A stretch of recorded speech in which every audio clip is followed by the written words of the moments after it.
Control your mind before it controls you. This is the central struggle of human life, the internal battle between who we are and who we could be. Every moment is a choice to master our thoughts, emotions, and actions, or to be mastered by them. It is not an exaggeration to say that your ability to control your mind will determine the trajectory of your life. But this control begins with one fundamental element: discipline. Discipline is the foundation of success. It's not glamorous or exciting, but it's the only way to navigate life's unpredictable challenges. Discipline is about showing up day after day, regardless of how you feel. It's about doing the hard things, even when every fiber of your being wants to quit. Those who master discipline can perform in any situation because discipline transforms chaos into order, suffering into purpose. Pain is inevitable in this journey, but rather than avoid it, you must embrace it. Pain isn't just something you endure, it's something you harness. Pain is motivation. Motivation is pain. These two ideas are not separate, they are intertwined. People often ask, why should I suffer? The answer is simple. Suffering with a purpose strengthens you. Suffering without purpose breaks you. The key is to understand why you are enduring the hardship. As Friedrich Nietzsche famously said, he who has a why can bear almost any how. The why is what transforms pain into fuel. It's what allows you to push through the hardest moments when others would give up. Pain becomes bearable, even productive, when you know what it's for. When you have a clear sense of purpose, your setbacks don't feel like the end. They feel like stepping stones to something greater. And setbacks will come. Failure is a certainty, but failure isn't the enemy. In fact, it's your greatest ally if you choose to see it that way. Failing positively means learning from each misstep, growing with every disappointment.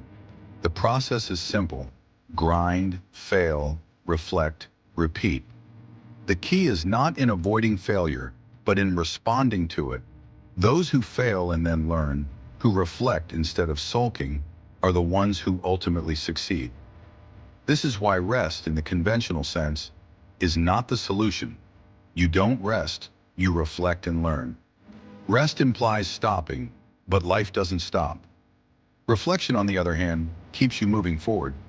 When you fail, don't sit in despair. Take that time to ask yourself, what went wrong?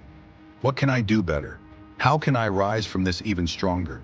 Discipline, therefore, is not the absence of struggle. It's the mastery of it. It's about knowing that in your weakest moments, when your body's exhausted and your mind is tempted to give up, you can still push through. This is where the real battle is fought. Not in the gym or the workplace, but in your own mind. The mind can either be your greatest ally or your worst enemy. Why go through all of this? Why endure the pain, the suffering, and the failures? Because if you learn to love the process, the grind, you will eventually get to do what you love. This is the paradox of success. You must love what you are doing before you get to do what you love. Those who only wait for the perfect moment, the perfect opportunity, will wait forever.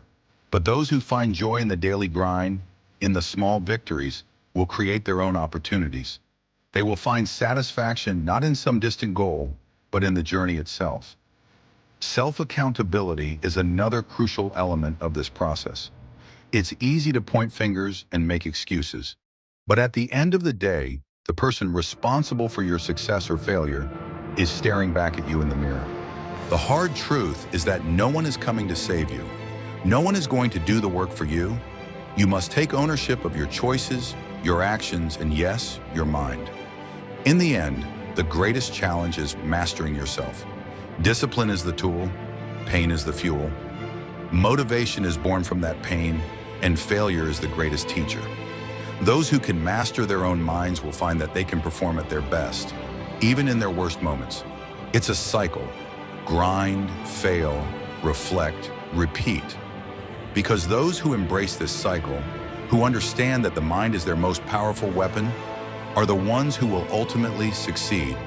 And they will find that their greatest battle wasn't against the world, but within themselves.